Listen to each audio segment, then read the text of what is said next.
what we're going to do now is we're going to look at the theme of the month. The theme of the month being the trifecta of scalability.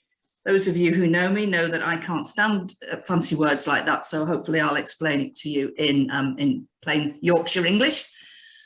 When we've sort of had a little bit of look at that, I'm going to introduce you to Gary Mawhinney of Platform 81, and he's one of our local businesses, somebody who's worked with us for a while, and he's going to tell you about how it applied directly to him and some of the learning he's had around that recurring and repeatability part of the TVR model. And then we're going to break out into breakout sessions, and this is where we'll go into smaller groups, and we'll talk about a spotlight. Each of you will get the time. It's quite short, it's only 10 minutes each, but the time just to introduce you, bring a challenge. Maybe it's around what we've talked about this morning, maybe it's a particular challenge you're facing at the moment. And then get the group, so this peer working kind of method, get the group to give some ideas and thoughts. Hopefully you'll take away some great ideas that will enable you to have other thoughts about the business or the problem that you've got. And then we will close the meeting at 11.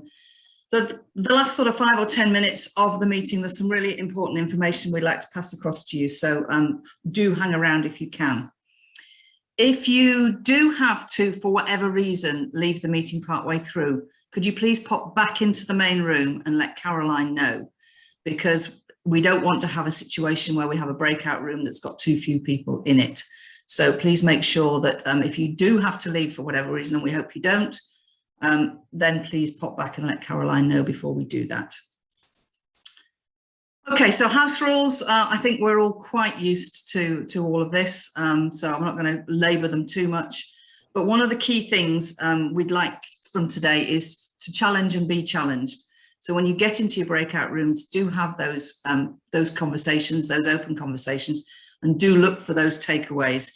Even though you've only got 10 minutes in the spotlight, be amazed how much information can come from just those 10 minutes and the collective brain power of the people in the room.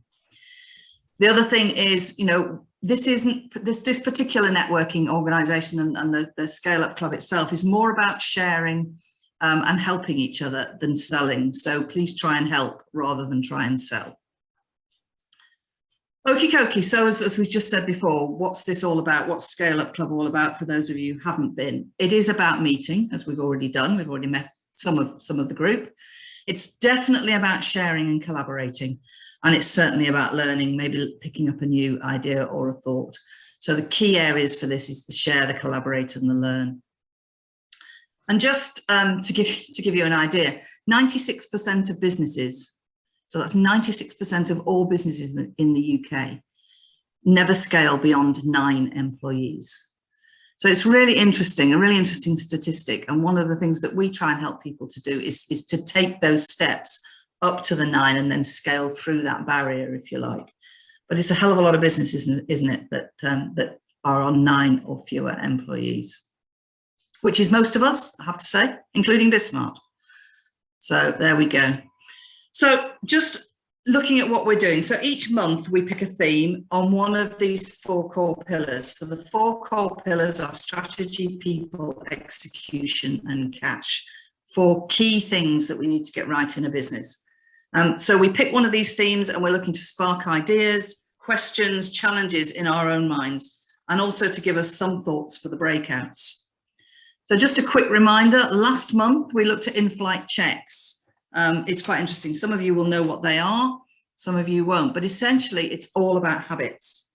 So a key thing that separates those that do well from those that don't are these good habits. Great ideas help and strong ideas are important, but really developing these good habits in a business. And if you don't develop these good habits, then it's less likely to succeed. But you don't even have to have the sort of any latest high-tech stuff to succeed. It's simply getting the basics right. So it's great basics that separate you from the majority of your competition. It's sometimes been referred to as world-class basics or world-class fundamentals. And the in-flight checklist is actually the thing that we've developed to try and help you to actually develop those habits, look at them on a regular basis. I think it was Thomas Edison who said that genius is 1% inspiration and 99% perspiration. And it's just as equally true for business. I used to carry a little plastic magic wand around in my briefcase when I went to see businesses, because I could guarantee the first time I went in there, they expected me to go in and wave this magic wand. So I used to carry this magic wand around and, you know, sort of indicate that it had no magic left in it, even if it did have any in the first place. So what we need to develop is these frameworks and the ways of approaching things that'll help you. You will pick up, as you come to Scale Up Club on a regular basis, you'll pick up some of these, but actually the execution piece is really important. So consistently executing over time is what will make the difference. So the in-flight checklist is essentially about helping you create and monitor great habits. And it's something that you can come and talk to us. There's some QR codes on there to book a call with Granger and one to book a call with Kevin if you wanted to do that. But we created the in-flight checklist, and it's in flight because it's about recording as we're running the business, as we're flying the business. We're already running it, so we need to check how we're doing as we go through it. It's structured around the 4 pillars, and it gets you into the habit of reviewing different parts of the business that you perhaps wouldn't normally review on a quarterly basis. So that was what we'd covered last time, for those of you who remember. If you do sort of come and join us on the journey with the Scale Up Club and with the in-flight checklists, there's a wonderful piece of software that also helps you, and that's just an example of how you would use it with the team to develop those areas and look at how things are either aligned or not aligned within the team. So last month's challenge, because we always leave you with a challenge, was to review those in-flight checks with the team and agree on priority focus improvement for the next quarter. Fits in really tightly with the 90-day planning that we're always banging on about, and we'll make no excuses for that. We will continue banging on about 90-day planning forever and a day, because it's really the way you will execute. Okay, so that was last month's challenge. This month's challenge is all about scalability. So what we're looking today to try and help you is to just give you a quick little tool that'll help you look about whether you've got a scalable business, and a couple of quick thoughts on what makes a scalable business and help you to look at that. Many of us started our businesses because we're good at something, because we wanted freedom and control to choose the kind of work we do, the people we do it with, and ultimately the money we earn. But unfortunately, quite a lot of us end up in the owner's trap. Lots of the reasons we do things comes down to freedom, but what actually tends to happen is most of us get caught in this owner's trap, and I'll try and give you a quick whistle-stop tour of that. There's plenty of other information out there if you're interested in getting more information. But we get caught in there because we've created the kind of business that's over-reliant on us as individuals, us as the business owner. So when we start the business, it's generally just us. We may be on our own, we perhaps have a co-owner, and we're the ones doing everything, including the selling. We have most of the industry knowledge and expertise. We start to work with a couple of clients, and because we're probably good at what we do, maybe even making widgets, they come to us even if we have a team, because we want to please our customers and pride ourselves on our own customer service. When they ask us if we can do other things as well, perhaps chewits, generally we tend to say yes. So we start to extend the range of things we do. Okay, so we move away, we say, right, yes, we can do that. Yes, we can do that. We start offering more and more, and we start doing more things. And when we start to do that, even if we do end up getting other people on board, it's quite possible that we're the only ones who can really deliver and deliver all of those things well. And I know from working with a few of you, that's something that numbers of you will recognize. You tend to build that business around something that you're really good at, and therefore it can be quite hard to let it go. But what happens is we're the ones that end up doing all the delivering, the dealing with customers, and Bismart have been through exactly that same process when it started with just Kevin and I right at the very beginning. So the customer keeps coming back to us, and we keep getting dragged into delivery. We probably deliver it really well, which means the customer's happy and keeps coming back to us. So we start the cycle all over again. You know, it becomes about us as the people who are doing the delivering rather than the business itself. So we're caught in that trap, okay? Basically, all of the business or decisions come through us as the owner, and it's very difficult to scale a business like that. There will be a ceiling on how far you can take the business if that is what you're in. And interestingly, the owner's trap talks very much about the relationship with the customer, but you'll also find it in the relationship with your staff as well. If you are the one, if you like, and all of the staff are always coming to you for all of the answers and you are always giving to them, that's just as equally you're in the owner's trap, because the whole business, whether it's customer related or whether it's internally related, is too reliant on you. So how do you recognize the telltale signs? So none of this is rocket science. All we're trying to do today is just give you these little thoughts and get you to go, hang on a minute, yeah, I do recognize some of those. I do recognize that in myself a few times.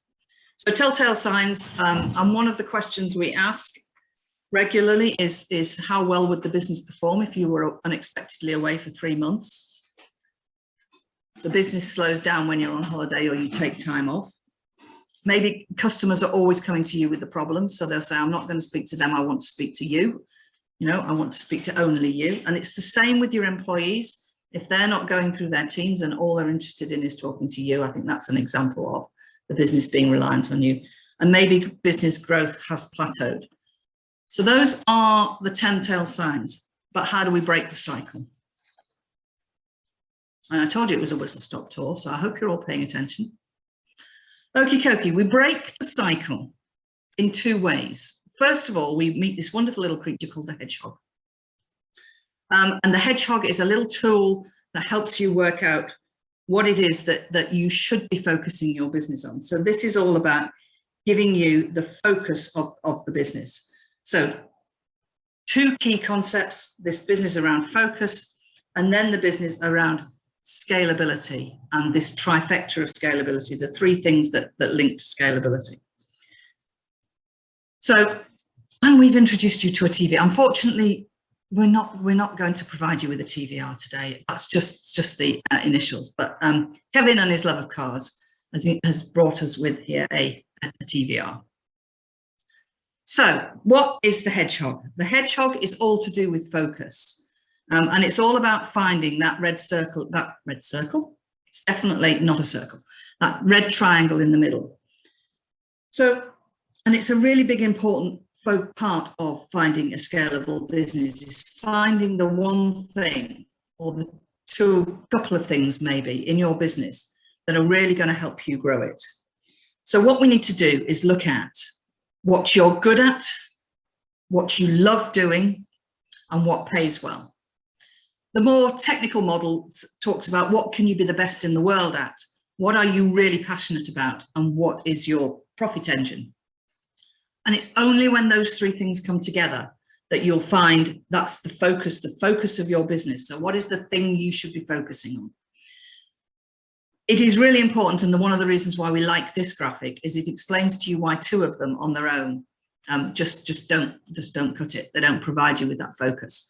Because if you're good at it and you love it, but it doesn't pay well, you'll be happy but poor. And I know there's a few of you in the room who will recognize that. You love it and it pays well, but you're no good at it. It's just a dream. You'll never get there with it. And if you're good at it and it pays well, but you hate it, you'll be rich but bored. Now, some of you may be happy with that. But actually what we're suggesting is try and find something that hits that sweet spot in the middle. So that's one of the key things in terms of a scalable business. And then we're just going to look at this idea of the trifecta of scalability. All that TVR stands for, really simply, is teachable, valuable, and repeatable. So for a product or service to be scalable, as opposed to just being able to grow, okay, it needs to meet these following criteria.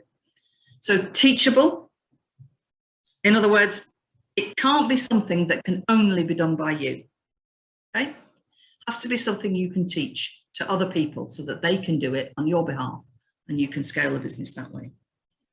It needs to be valuable to your customers. So something that they want, not just a commodity that they can get anywhere. How differentiated is it? How are you differentiating it? And it needs to have an element of repeatability.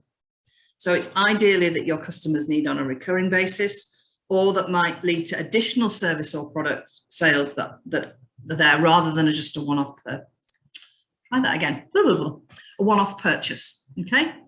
So have a look at your businesses and consider how teachable, how valuable, and how repeatable they are. We do have a simple exercise, as you might imagine, that we can share with you and work with you on, but simply it's just a simple scoring out of 10 for each of the criteria that'll help you work out which are more scalable than others. So maybe look at your products and services. You can see it again, just down the left-hand side, your products or services, the kind of things that you offer. And then just take the 3 different areas. So teachable, valuable or differentiated, and repeatable. And just give it a score out of 10. Okay. Go through all of your products or services and just give them a score.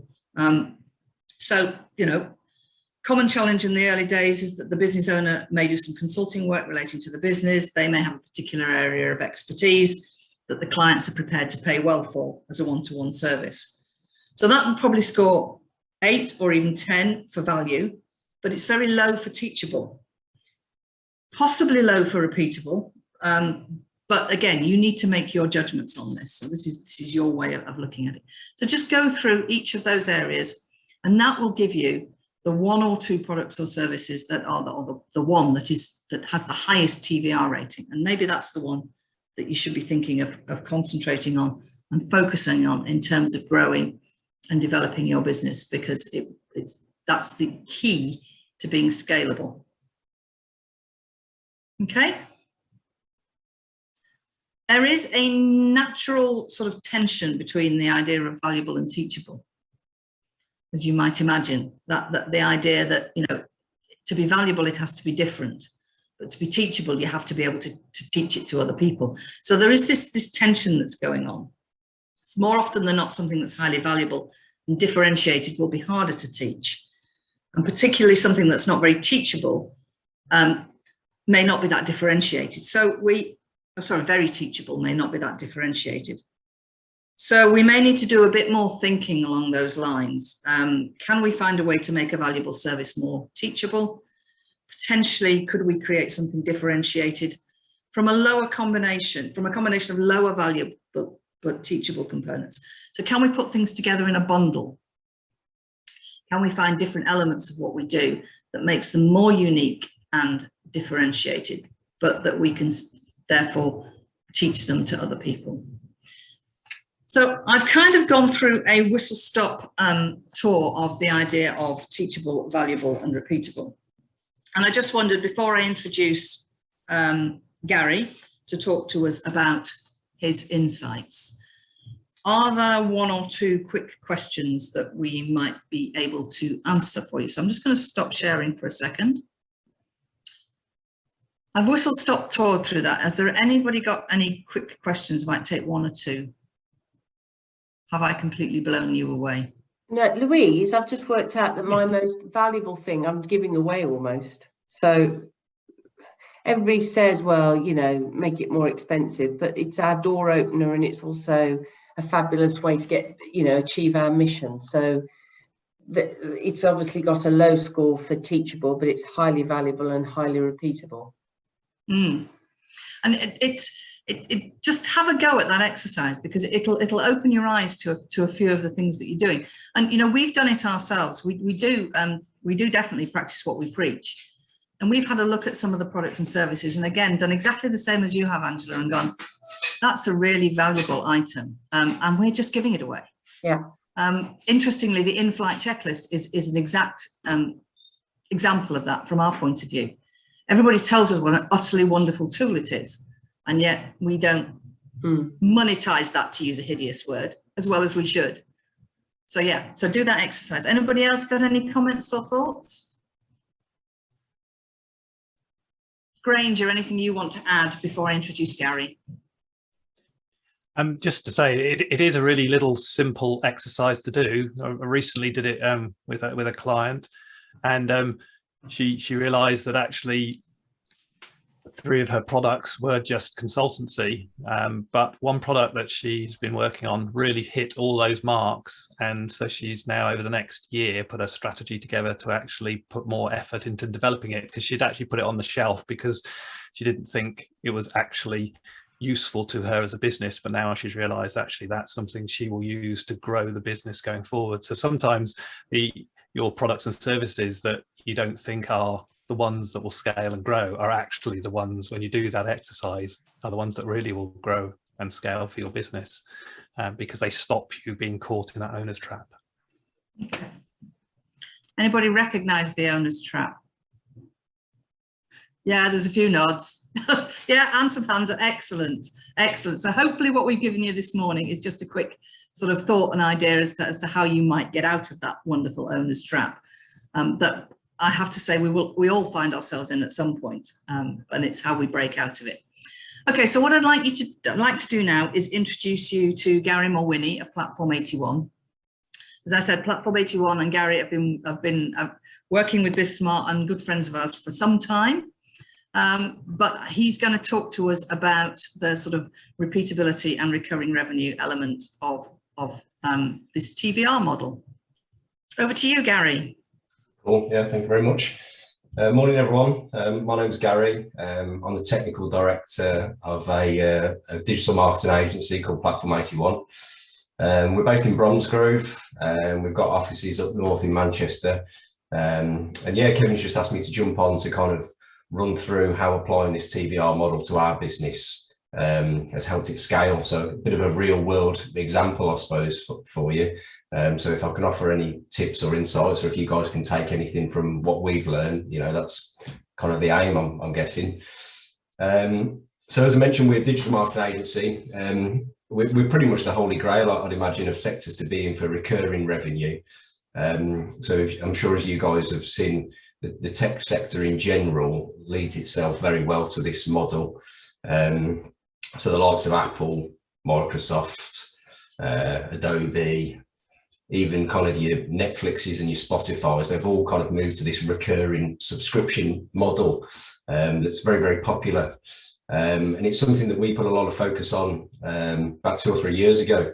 And it's really, really helped us scale the business. But in all honesty, it wasn't always this way. As I say, it's only something that we've kind of focused on for the last couple of years. But it has helped us scale. I think firstly, from a revenue point of view, if you're looking to grow your business and increase that revenue, the recurring side of the business, the repeatable elements that you can offer, it's a great way to achieve that. So to give you a bit of a real world example, as I say, we do web development. So traditionally for us, that means people coming to us, they pay us a one-off fee for developing and building the website.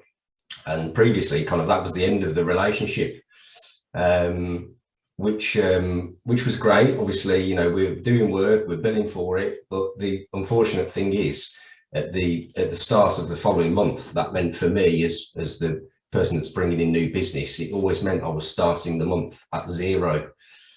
So it's very, very difficult to kind of scale. So what we looked at is different kind of methods of recurring revenue. And as an agency, we offer digital marketing. I'm sure you've heard all the boring acronyms such as SEO, PPC, social, all those types of things. Now, the beauty for us is they are a monthly fee. And even more so lucky for us that they're often contracted to a 12-month term. Now, unlike the ad hoc work that we do, obviously once we land one, it's repeatable, and that work and that revenue is coming in every single month. So the kind of problem of no longer being at 0, you know, is fixed. So if you can imagine, we're bringing in 2, 3, 4, 5 new clients doing this digital marketing every month. That business model, that recurring revenue, is allowing us to scale and kind of move up the ladder. So it's really been really great for us. As I say, it's something that we focused on the last 2 or 3 years. But what I've kind of personally found is that it's allowed me to make kind of decisions that I probably wouldn't have been able to make if we didn't have this recurring revenue coming in. So one of the first things that I've personally kind of found is that it really helps with kind of forecasting, because we know we've got this repeatable work. We know we've got this monthly revenue coming in. The risk to our business is a lot less, and it allows you to kind of forecast things in the future. So perhaps that I don't know, perhaps you could be looking at taking on staff, perhaps you could be looking at new premises, whatever you need to do. That kind of forecasting in the future becomes a lot easier, because you know you've got this repeatable, recurring work coming in. So from that point of view, for us, the forecasting side, looking into the futures, been very, very good.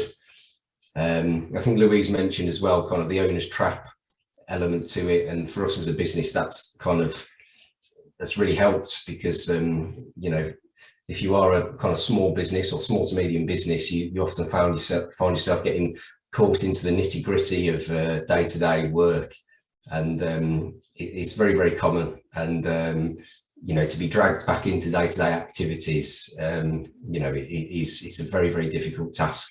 But again, this recurring revenue, it kind of limits that a little bit, because if it is teachable and it is repeatable, you know, it does possibly give the option to bring in staff to do this work, which is the opportunity that we've managed to find ourselves in. Because now we've got staff that's doing this work, it's allowed me to kind of look down on the business a little bit, kind of step out of the business, and you know, look at kind of more what our long-term goals would be. But you know, in general, it kind of gives you the opportunity to grow the business, perhaps look at new services, you know, whatever you want to do long term, whether it's a sale, whether it's a franchise. Basically, it gives you options, really. I think for us, it's taking the pressure off a little bit. So yeah, I think that kind of gives you a bit of a real world example. As I say, if there is any way of working in this recurring revenue to your business, I'd fully recommend it. I appreciate that in some businesses it's easier than others, but you know, you perhaps like to think maybe 80% of businesses, there is some type of subscription model or recurring revenue that you could try and work in, just to help you scale, really. So I don't know whether there's anything else that you want me to mention, Louise, or anything in particular. Well, what I'd like to do, actually, Gary, apart from say thank you very much for sharing that little insight, is just open it up to see if there are any questions in the room, because you've taken us through your journey and the kind of things that you've found, and it is a fascinating thing, you know, in terms of taking that breakthrough. Now some people don't want to grow their businesses beyond 9, but it is really interesting how, you know, those that would like to but fail to, it's often to do with this idea of the teachable, valuable and repeatable. And you made the point, Gary, that unless you can pass your knowledge and teach your knowledge and the way of doing things onto other people to grow the business in terms of employees, you can never take that step back, which is really important to grow a business, to look at the business and start. And you've all heard it, we're working in the business, not on the business. And as business owners, we need to be able to step back and have people who are working in the business while we work on it and have that overview. And that's where this idea of the Hedgehog, the TVR, the recurring revenue model all come together to allow us to then take that step, should we want to take that step to drive the business through into that growth. So I can see that Sarah has a question. Sarah, would you like to ask your question? And actually, Sarah, you were the one that commented on loving the TVR. Yeah, sorry, we used to have a TVR before we had children. I love the TVR. Then we had children. Gosh, you know, payoff. Anyway, I have a question around your subscription ideas. So we are an HR company in principle, except for we are different. So we work in the creative sector. And to give you some context of that, there is at one end of it the arts sector, which are often charities, and at the other end of that, film and TV. And they all act in such different ways. We've really struggled to have a subscription type model, like a retainer, because companies just are really struggle with the budgeting of it, and it changes on them. So I understand that we need to be a bit more defined about what we do, and that's one of my challenges. But I just, with anyone who's got any insight into pricing and that sort of thing would be invaluable to me, because I go round and round in houses with this, banging my head against a brick wall. So that really, it was like, how do you define your pricing value? Okay, yeah. Well, there's a big question, Gary. Yeah, sure. Okay, yeah. So we've got quite a bit of experience in this. So I think the one thing that we have learned is that it's the price point obviously is critical to that recurring revenue model. So it's got to be relevant to the sector that they're in. So to give you a real world example for us, so let's say a small business comes to us in Manchester or Bromsgrove, wherever it is, and they're looking to do SEO. So that the amount that they pay has got to be relevant to the service that you are offering, but also what they're going to get out of it. So a real world example is someone comes for SEO for us. They're a small, let's say they're a small company, I don't know, turnover, let's say 100 grand. They're not going to pay a company £5,000 a month to do SEO, because it's not relevant to what they're going to get back from that kind of model. But also it's going to be uncomfortable for them. So if they're looking at their bill at the end of every month thinking, ouch, you know, I've got to pay 5,000 quid a month to this company, they're doing SEO, that's really, really going to hurt them. But if it's a lower amount, really comfortable, let's say £300, you know, that kind of recurring revenue can go on for 12 months, 2 years, 3 years, without it really kind of hurting them. And the company that's offering that service obviously does a great service, and they can see the kind of attrition that's coming through from that work. So the one thing that I would suggest is, you know, just make the costing as relevant as you can to the company, and, you know, make sure it doesn't hurt them. I think that's the critical thing that we've learned, really. If on month 1 and 2 they're looking at that recurring revenue thinking, Christ, you know, this is a lot of money to be paying out, it's not gonna, you know, it's not gonna have the legs to run for 12 months or 2 years, really. I don't know whether Louise or anyone could offer any further thoughts on that. Well, Sarah, I hope that helped a little bit. And one thing I might suggest, Sarah, is when you go into the breakout rooms, and we have our little breakout rooms in a few minutes, that might be a challenge to throw out to the group then again. You know, the people that have been with you, that have heard in the room now, might be able to help you in a little bit more detail as we have the more time to do that. So maybe do take that as your challenge. Sukraj, I can see that you have a question. Yeah, thanks, Louise. Thanks, Paul. That was really insightful. Just a question as to how did you manage the shift in sort of strategic priorities from moving from a project-based way of working to that recurring way of working, in terms of getting the infrastructure set up internally, making sure strategically all the priorities aligned across the business? Because I guess that's where a lot of small businesses sort of fall down, I guess, because, you know, the bread and butter, what pays the bills as well is that traditional stream of revenue that will come through. And sometimes it's quite difficult to make that shift, not just from a mindset, but also from a resource perspective, managing resources to get the new business line or service line ready to move to like a subscription-based service. So how did you find managing that?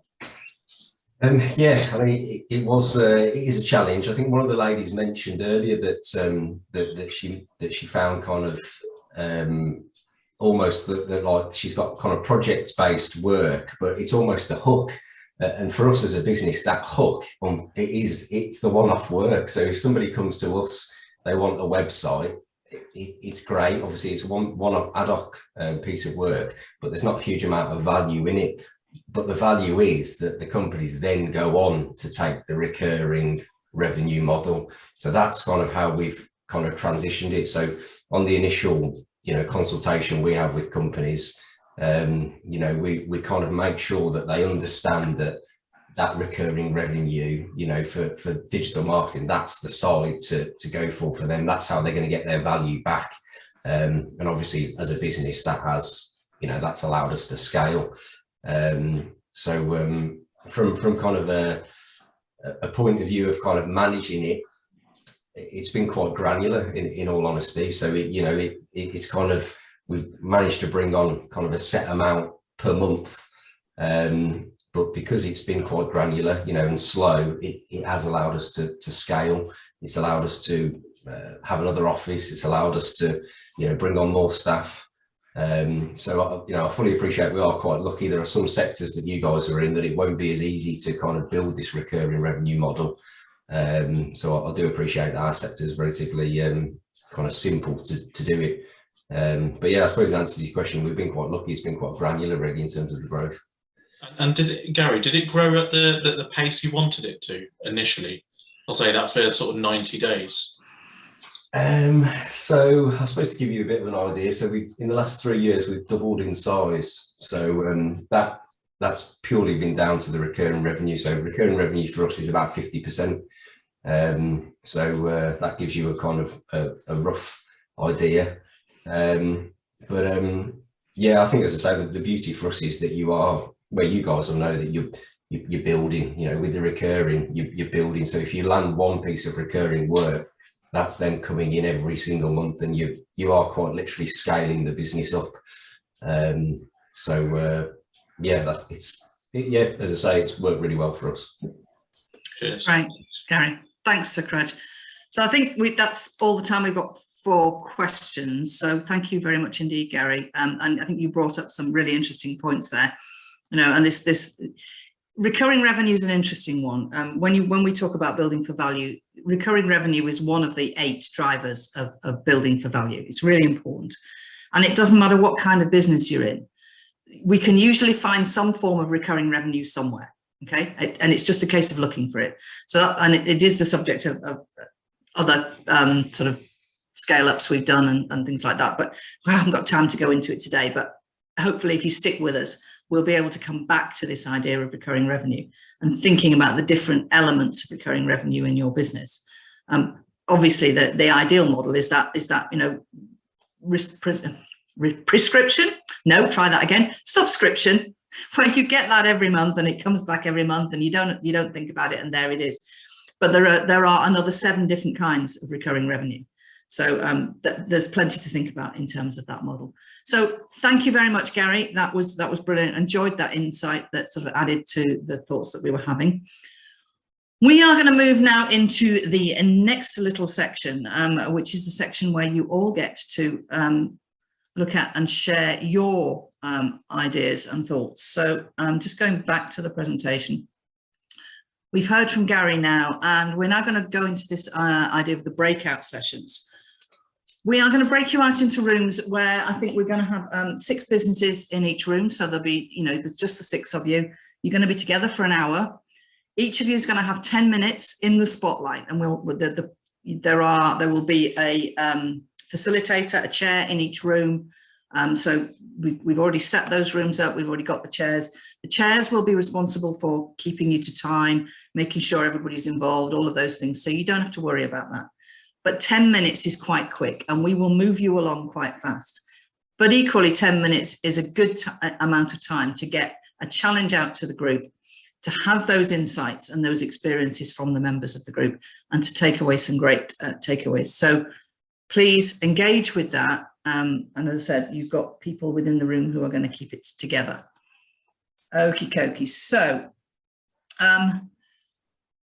we're going to have an opportunity to introduce each other briefly, move through your 10 minutes, and then we will be back here looking at the clock now, because I've rabbited on for an extra 2 minutes. 10 to, we're going to be back in this room to do the wrap-ups, to hear the sort of round the robin things of what we've been talking about, and to hear the news that is quite important going forwards. So, Caroline, are you ready to press said button? Yeah, already. Press it now. Brilliant. Pressing it now. We will see you on the other side in a few seconds.